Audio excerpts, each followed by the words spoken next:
কখনো কি ভালোবাসা একটা মানুষকে পশুতে পরিণত করতে পারে?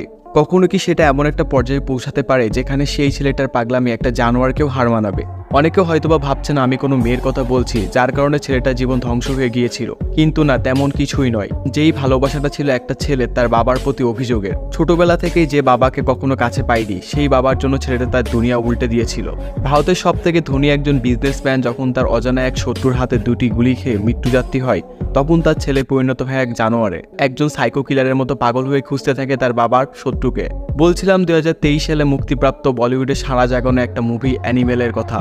কিন্তু কেন এই মুভিটার নাম অ্যানিমেল রাখা হয়েছে সেটা জানতে হলে আজকে মুভিটা দেখা ছাড়া আর কোনো উপায় নেই। তাই আজকের এই 3 ঘন্টা 21 মিনিটের সম্পূর্ণ সিনেমার গল্পটা আমি চেষ্টা করব এমনভাবে এক্সপ্লেন করতে যেন গল্পটা আপনার বুঝতে কোনো অসুবিধা না হয়। তাই যদি হাতে কাজ থাকে তাহলে সেগুলো সেরে তারপর ভিডিওটা দেখা শুরু করুন। তাহলে চলুন ডুব দেওয়া যাক আজকের গল্পের গভীরে। সময়টা তখন 1996 সাল। নয়াদিল্লির একটা বিখ্যাত স্কুলে ক্লাস চলছিল। এই ছেলেটার নাম রান বিজয়। ক্লাসে সে ম্যাডামের প্রশ্নের উত্তর দিতে দিতে দেখতে পায় বাইরে তার বোন তার জন্য অপেক্ষা করছে। তাই সে যখন টিচারের অনুমতি ছাড়াই বাইরে চলে যেতে ধরে তখন তার টিচার তাকে আটকে নেয়। বিজয় জানায় আজকে তার বাবার জন্মদিন, তাই একটু বেশি এক্সাইটেড হয়ে গিয়েছিল।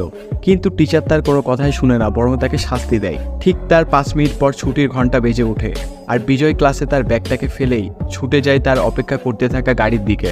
বাড়িতে গিয়ে সে এদিক ওদিক ছোটাছুটি করছে। সে তার বাবাকে খুঁজছে। আজকে তার বাবার জন্মদিন, তাই বিজয় তার বাবাকে উইশ করতে চায়। তবে তার মা জানায় তার বাবা নাকি খুব ব্যস্ত, সেজন্য আজকেও তাকে সময় দিতে পারবে না, যার কারণে বিজয় খুবই আপসেট হয়ে পড়ে। কিন্তু বিজয় তার থেমে থাকবে না। সে সোজা চলে যায় তার বাবার ফ্যাক্টরিতে। কিন্তু সেখানেও শত খোঁজাখুঁজির পরেও বিজয় তার বাবাকে দেখতে পায় না।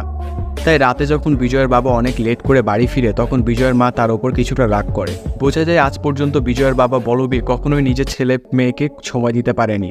সব সময় নিজের বিজনেস ও কাজ নিয়েই তিনি ব্যস্ত থেকেছেন। আজকে সারাদিন তার ছেলে তাকে খুঁজে বেরিয়েছে। এটা শুনতে পেয়ে সে যখন বিজয়ের রুমে যায় তখন দেখা যায় বিজয় ইতিমধ্যেই ঘুমিয়ে পড়েছে। তার হাতে ছোট্ট একটা চিঠি। বিজয়ের বাবা সেটাকে হাত থেকে নিয়ে খুলে দেখতেই সেখানে লেখা, ইউ আর মাই হিরো পাপা। তিনি সেই চিঠিটা পড়তে শুরু করেন, যেখানে বিজয় লিখেছে, পরের জন্মে তুমি আমার ছেলে হয়ে এসো, দেখবে আমি তোমাকে কতটা ভালোবাসি। কারণ এখানেই শেষ নয়, কারণ তার পরের জন্মে আবারও তুমি আমার বাবা হবে। তখন তুমি আমাকে তেমনভাবে ভালোবাসবে যেমনটা আমি তোমাকে শিখিয়েছিলাম। তারপর দেখতে দেখতেই পার হয়ে যায় 7টা বছর।